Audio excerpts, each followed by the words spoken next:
Fellow auto detailers, welcome to the show that features interviews with today's most successful auto detailers. This is the Auto Detailing Podcast. Here's your host, Jimbo Balaam.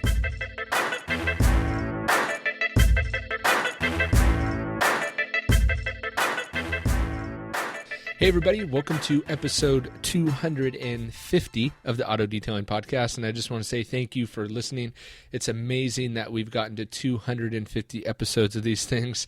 Currently, the podcast is growing like crazy, gearing up for SEMA, and so I couldn't be more proud of what we got going on here with the podcast, and for all you guys listening, I just want to thank you for that. Before we get into today's episode, it's going to be a solo episode today with just me going over a listener submitted question. So Tony Gomez, if you're out there listening, man, this one's for you.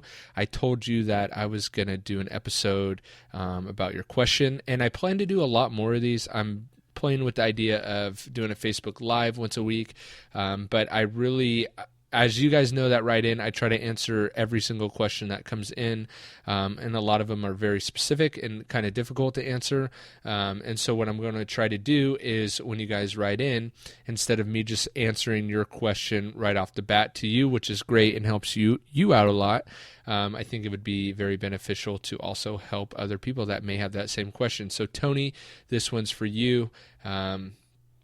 And before we get to that, I just want to thank the sponsor of today's show. And I did get some feedback that my pre-recorded ad rolls were getting a little boring, so I'm trying to do these a little more ad-lib. And it also ties into another question that I get a lot. And because this podcast episode specifically is brought to you by the Better Software Company. Those guys are freaking awesome, by the way. Had a question today, and they just had a little chat feature and got it handled literally within 10 minutes. So their customer support is amazing. But I did get a listener submitted question the other day about saying, hey, you've been mentioning the Better Software Company, but in the past you've also mentioned QuickBooks. Do you not use QuickBooks anymore? Do you only use the Better Software Company? And I use both. And so I want to break down, before we get into Tony's question today, I want to talk about how I integrate my QuickBooks and the Better Software Company, and how the two are different and why you need both, actually. So the Better Software Company is imperative for if you want to take care or keep track of your customers, you want to follow up with your customers, you want to send invoices to your customer that look legit. I mean, they have great pre-written templated emails through the Better Software Company, and it is the number one place. I think of it as like my customer hub. So I have all my customer information, their last detail, when I need to follow up with them, because I set reminders for the system to remind me to follow up with my customers. And then I also use another program called SlideDial to drop messages in my customer's box, but that's something different. I wasn't a fan of their calendar, but they just came out with a brand new calendar that I'm a big fan of. And so here's how my system is set up for maximum efficiency. And so I'm not double inputting anything. So here's how it goes. I have my QuickBooks, which is my main accounting hub. So that's where I track all my expenses. All my income is within my QuickBooks accounting. So within that, how I track my expenses with that is I have my business debit card linked to my QuickBooks account. And I only use my business debit card for business expenses, so gas, supplies, whatever. I always make sure I use that debit card because that's linked to my QuickBooks account, and it automatically inputs my expenses and categorizes them for me. Square for my credit card processing, I also have that linked to my QuickBooks. So any payments that I take via Square automatically, and that's the key word with all this stuff, automatically. I don't have to do anything. So any Square payments automatically get added to my income inside my QuickBooks. Again, my QuickBooks is mainly for accounting.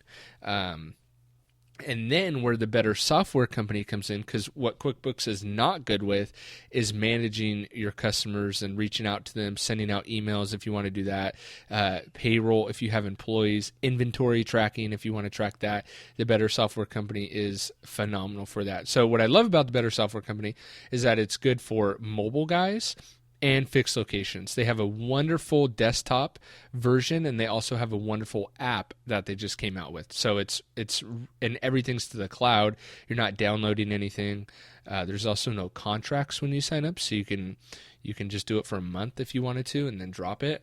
And if you tell them Jimbo sent you, they're going to give you a free demo, let you see the inside of it. So that's awesome as well. And another feature that just happened was that. It actually didn't just happen. They've offered it for a long time, but I just did it. I synced up my better software company to my QuickBooks. So all I have to do now is I never even really log into my QuickBooks ever, because that's kind of going on behind the scenes of everything, and everything's getting automatically inputted and categorized for me. But now what has happened is that I just use the better software company platform because I like it better as a customer relationship management tool, which is exactly what it is, to keep track of my customers, what kind of car they have, when they last got their car done, vehicle checklist forms, all that stuff, and it's fully searchable and great. But what I did was had that automatically linked to my QuickBooks. So now what I have going on is everything is behind the scenes working for me, getting dumped in my QuickBooks, which at the end of the year, I can simply and efficiently and effectively run reports, maybe take me 20, 30 minutes. You can also run reports through the Better Software Company as well. In fact, through the Better Software Company, I have weekly reports that get emailed to my phone, so I know exactly how much I'm making each week. Automatically gets sent to me again. But basically everything is going to my QuickBooks, which is running behind the scenes. No matter what I'm doing, from expenses to income or whatever, it's automatically getting dumped over into my QuickBooks account. So the Better Software Company can also link to your QuickBooks. So with that said, I've had the reason why I went into the 7-minute diatribe of that is because I've had a lot of questions about how I have everything synced up to eliminate double inputting. So what you don't want to do is have to input stuff in, call it the Better Software Company and QuickBooks, because that's inefficient and takes too long. So you want everything to go smoothly and efficiently and as effectively as possible, and that's how I do that. All right, on to Tony Gomez's question. Here we go, and I'm going to read it. It's a little bit lengthy of a paragraph, but he starts out saying how awesome the show is. Thanks for that, Tony. And Tony is a driveway detailer. He does this as a hobby, which I think is amazing that Tony, you stuck with me. I know this. I realize that this podcast is business heavy and not totally catered towards enthusiasts and hobby detailers. I'm trying to do more of that. I'm also trying to do a lot of that over on my YouTube channel at autodetailingpodcast.com/YouTube. That'll redirect you over there. So I was really grateful to see this message come through, to hear that you even listen to me every single day to get caught up, which is pretty cool. Had another guy say that he listened to me on his 5-hour drive to Vegas, which is a lot of my voice. But I want you guys to know that I appreciate each and every one of you for listening and especially taking time out to reach. So here is the question. Tony says, detailing is something that he does for himself. He gets great enjoyment out of, which I love that. To have the shiniest, best-looking car in the parking lot at my work. Isn't that the best feeling, though? When you come out, and even if no one's with you, just knowing that your car looks the best. I love that. Regardless of what kind of car you have, just coming out and being like, damn, my tires are on point. My paint is shiny. Windows are streak-free. Trim looks great. That is a really, really good feeling, knowing that. All right, here we go. So my question to you is, has there been an episode on the smaller guys like myself simply doing our own cars or family's cars? One that doesn't have all the fancy machines or gadgets, just a simple everyday guide on which products you use. A simple starter, polisher, cleaning carpets, working on interior from one's garage, simply as a hobby, not as a career. Says, I look forward to hearing from you and keep up the great work with the auto detailing world. Thank you. Tony, again, thank you. And I wrote him back telling him I would be doing an episode on this. So I hope this helps. So this is going to be a fun episode. And there is just a little disclaimer before we get into it as well. This isn't like the most definitive guide on all the tools if you're just a hobbyist, because one of the things that companies have done a great job of is marketing to you guys. Because honestly, the hobbyist market is where the money is made for these companies, because you guys are willing to try out a ton of different products. It really doesn't matter how much it costs. It doesn't.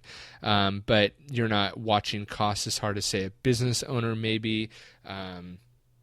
So with that said, there's a lot of products that have different names that can really be summed and condensed into a handful of products. Honestly, probably 5 or 6, definitely under 10 products. So this is by no means a definitive guide. I'm going to try to answer Tony's question to the best of my ability.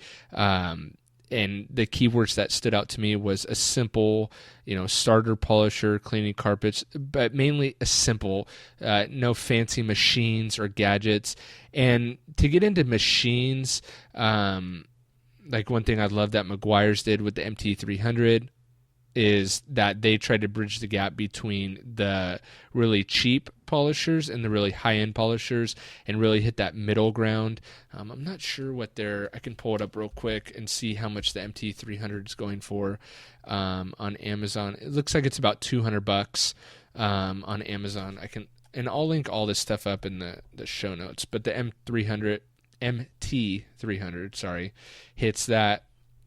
But so let's get back to breaking it down. I'm going to go from like washing to polishing and work up to that for a hobbyist. And if not only can this be used for a hobbyist, but also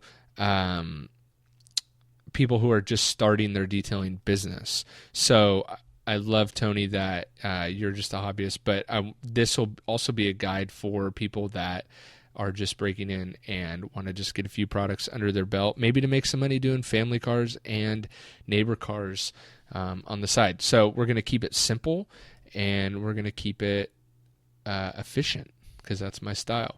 So the first thing I would start out with is a rinseless or a waterless wash. So I would bypass the foam cannon. I would bypass the pressure washer. You can definitely go that route, but it's becoming less and less of the norm. So as soon as people are getting their hands on these rinseless washes, these waterless washes, a couple that come to mind, Tony, would be O&R, Optimum No Rinse. Also, Meguiar's has their rinse-free. That would be D114, which I just heard they're discontinuing. But they have D115, which is a rinse-free wash and wax. Optimum No Rinse also has a wash and wax option. But honestly, if you look at the facts and you look at the studies, from an efficiency standpoint, it's huge. From a results standpoint, you are going to be getting just as good of results, if not better, from a rinseless or a waterless wash than you are with the whole foam cannon and water and all that. And even if you don't live in a area that is trying to conserve water, or maybe you just live in an area that it's not relatively available, or you park your car in a parking structure, or in covered parking where you don't have access to a hose or something like that. That's where this rinseless wash, waterless washes can really come in handy. I I do mainly rinseless. I'm not a huge fan of waterless. Waterless in my book would be the spray bottle, spray and wipe, whereas the rinseless would be you still have a bucket with water. I don't do a 2-bucket method because if you look at the facts and the recommended manufacturer's use on that, a lot of those. So I will say this, the Meguiar's D114, I'm not sure about the 115, but definitely the 114, did want you to use 2 buckets. The O&R isn't going to want you to use 2 buckets. So, and there's others. I'm not saying these are the only 2 go-tos. There's just the ones off the top of my head. Next, obviously, you're going to want some towels. There are plenty of towel companies out there that you could find good deals on towels. I would invest a little bit into like 1 or 2 nice drying towels, and then pick up a pack or 2 packs of Costco towels for rims, interiors, stuff like that. But I also use Costco towels on the paint.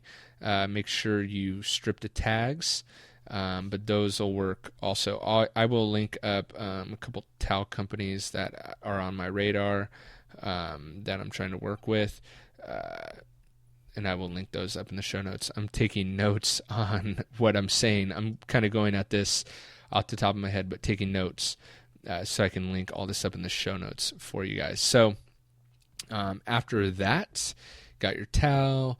Let's see, you're going to want a nice glass cleaner, but here's the hack, an efficiency hack, is that you can use a few drops, maybe a quarter cap full of O&R, or even the D114, 115, or probably any rinseless. You can dilute it down. I don't know exactly what the dilution ratio is, and you would want to definitely check with the manufacturer.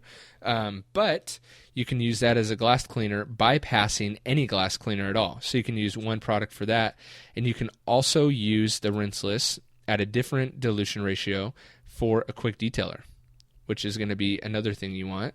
And see, this is where I personally wouldn't have a separate glass cleaner. I wouldn't have a separate quick detailer.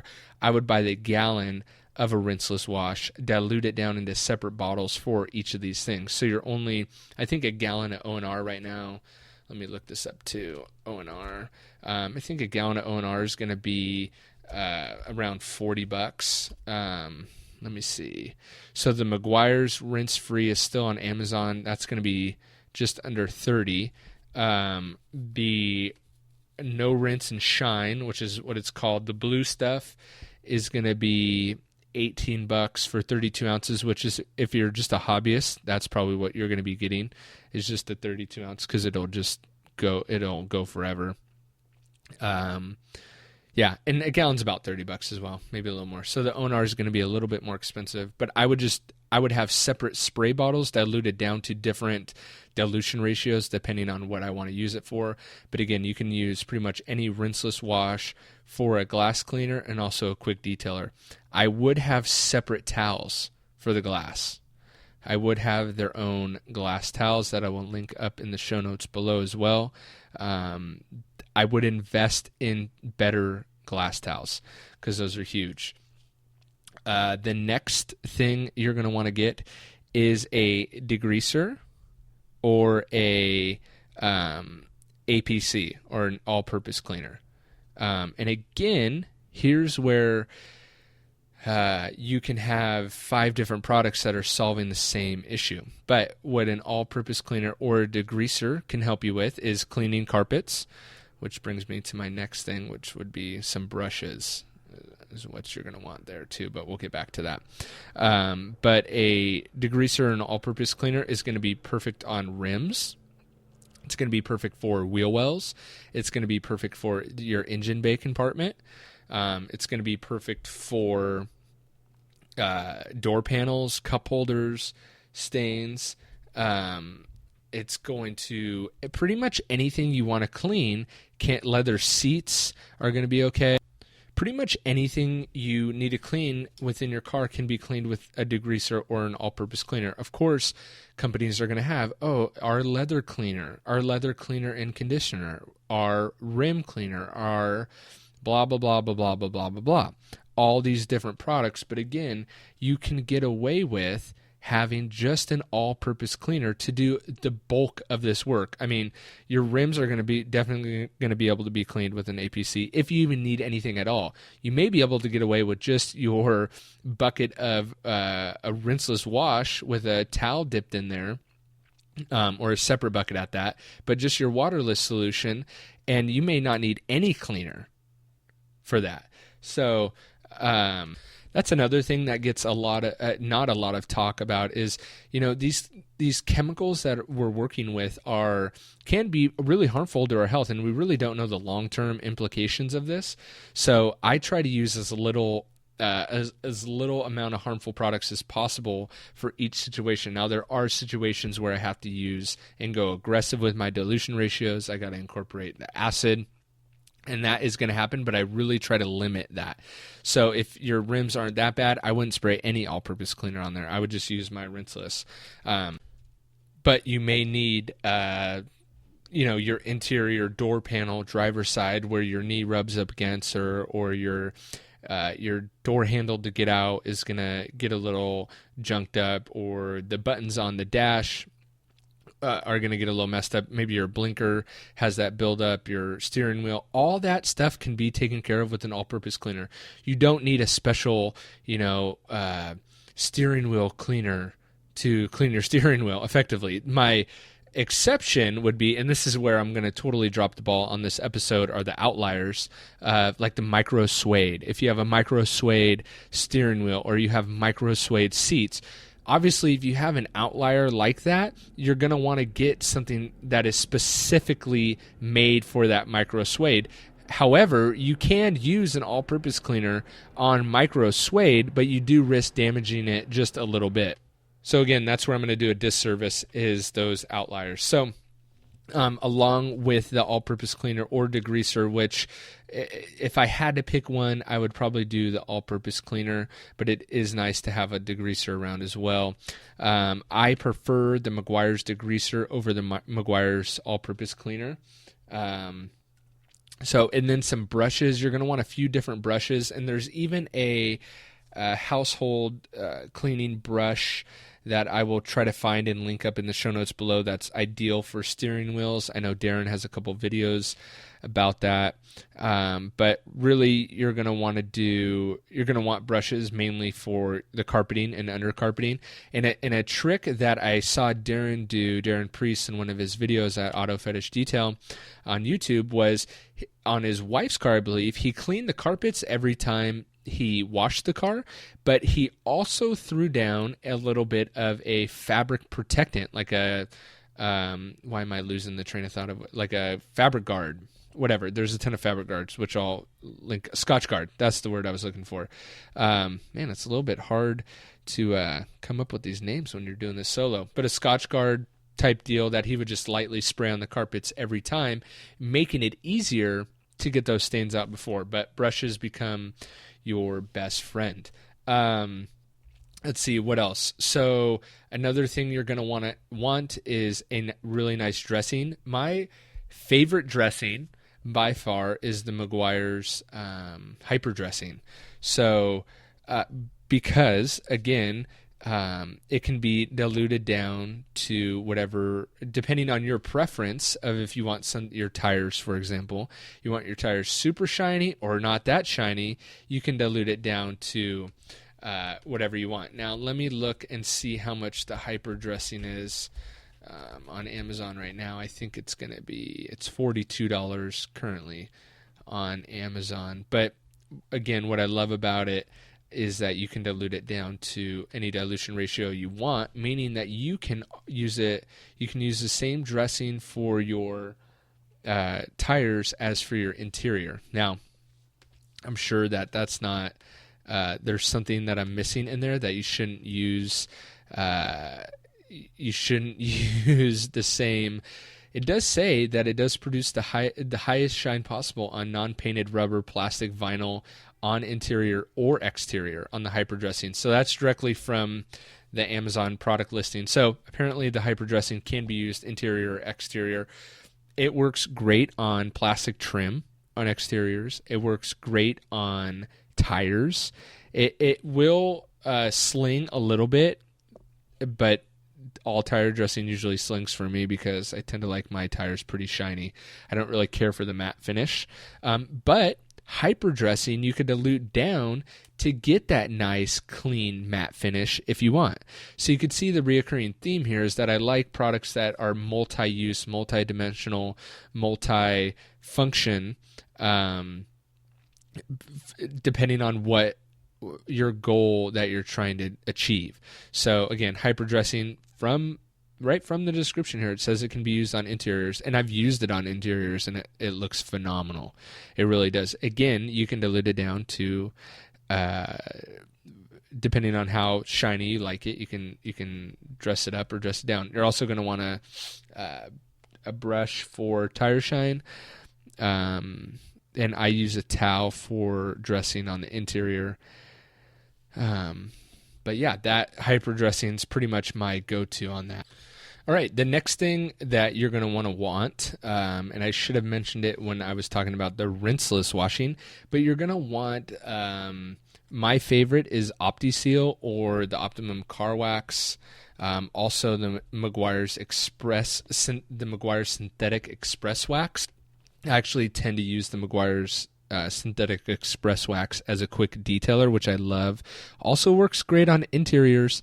Doesn't give any shine, but it just makes it so there's no lint or dust left behind, which can be a nice added touch on your interior.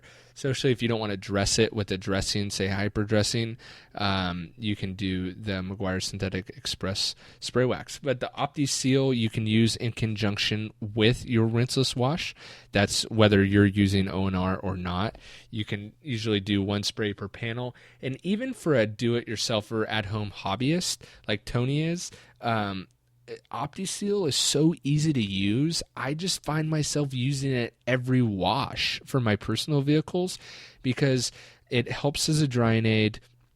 It's really user-friendly, and I'm adding protection to the car. Adds a little bit of shine, and as long as you're using only one spray per panel, you're not really going to get any streaks.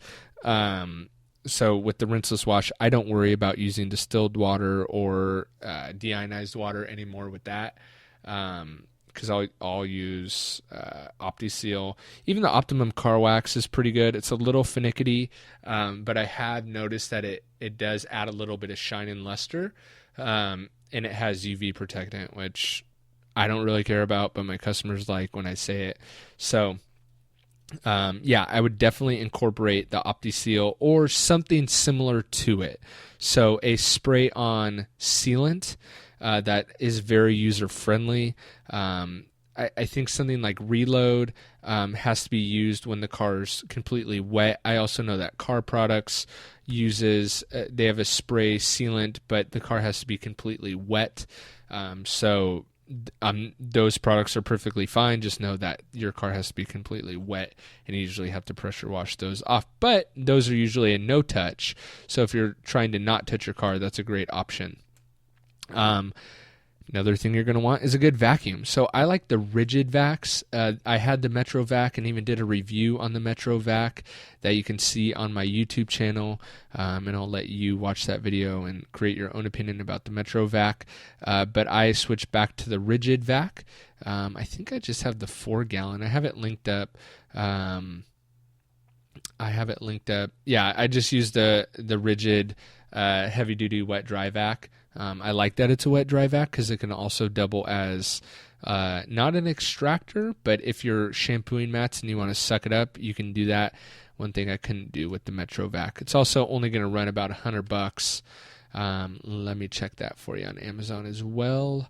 Yeah, it's about $100. So again, not that expensive. I'm trying to put stuff on this list that's not uber duper expensive for you. So the rigid vac, again, I have this all linked up at autodetailingpodcast.com/resources. So if you're listening to any of this and you want to go back later, all this stuff is going to be linked up, not only on the show notes page, but also on the autodetailingpodcast.com/resources. So the next thing we're going to get into, a clay bar.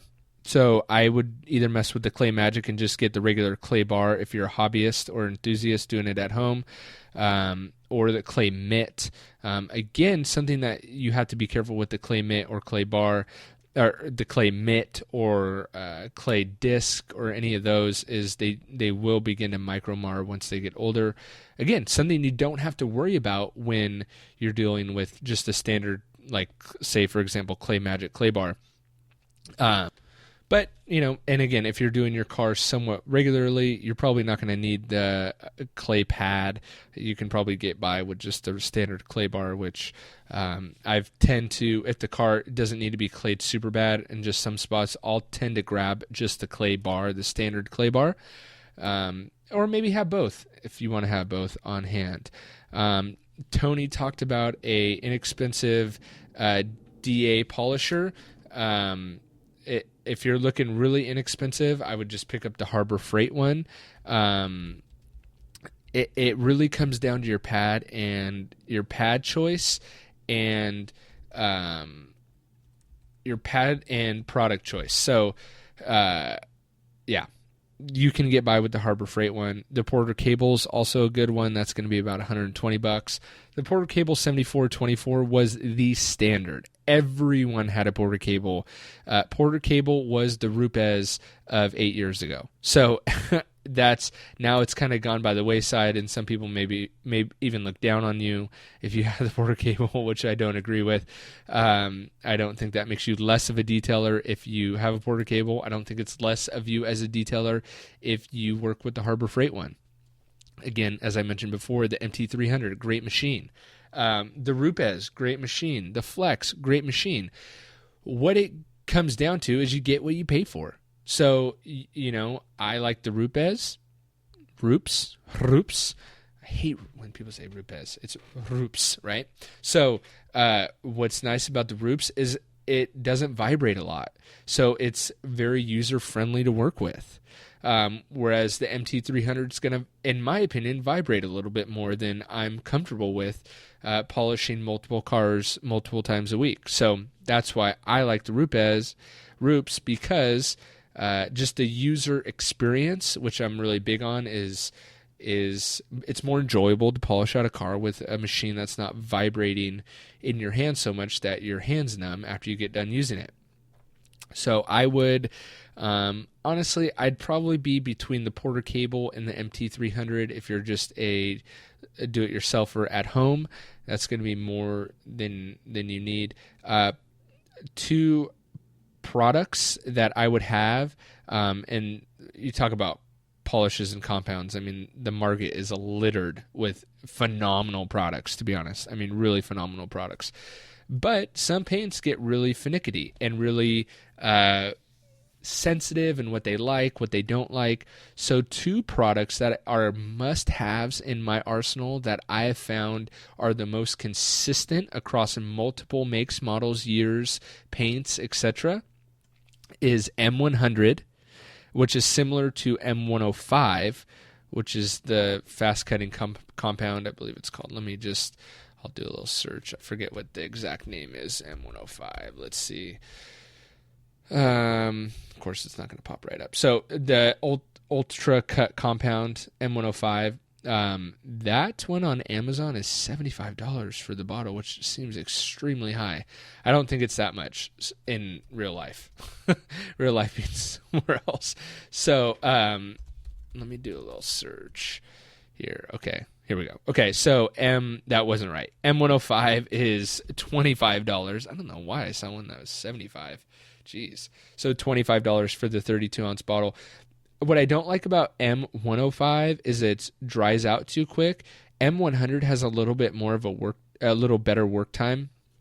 I know Michael Stoops, Toll, and Jason, when he was back with McGuire's, talked about the difference between M100 and M105, and I can't remember what the difference there is, and someone's probably shouting it out listening right now. But I like M100 much better than M105.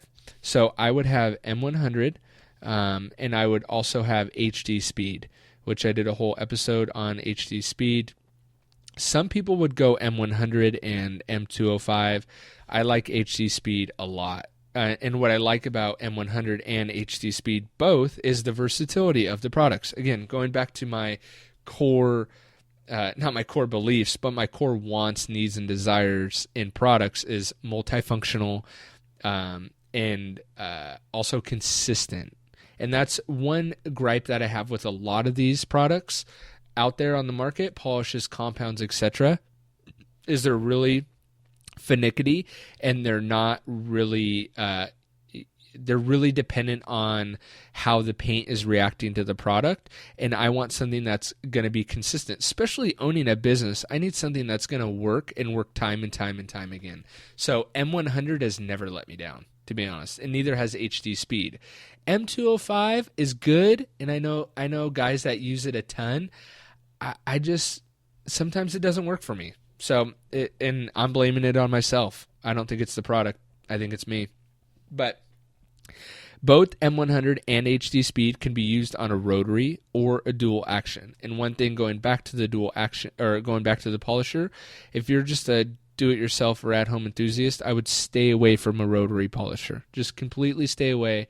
Go to a dual action. Don't even bother looking at rotaries at all.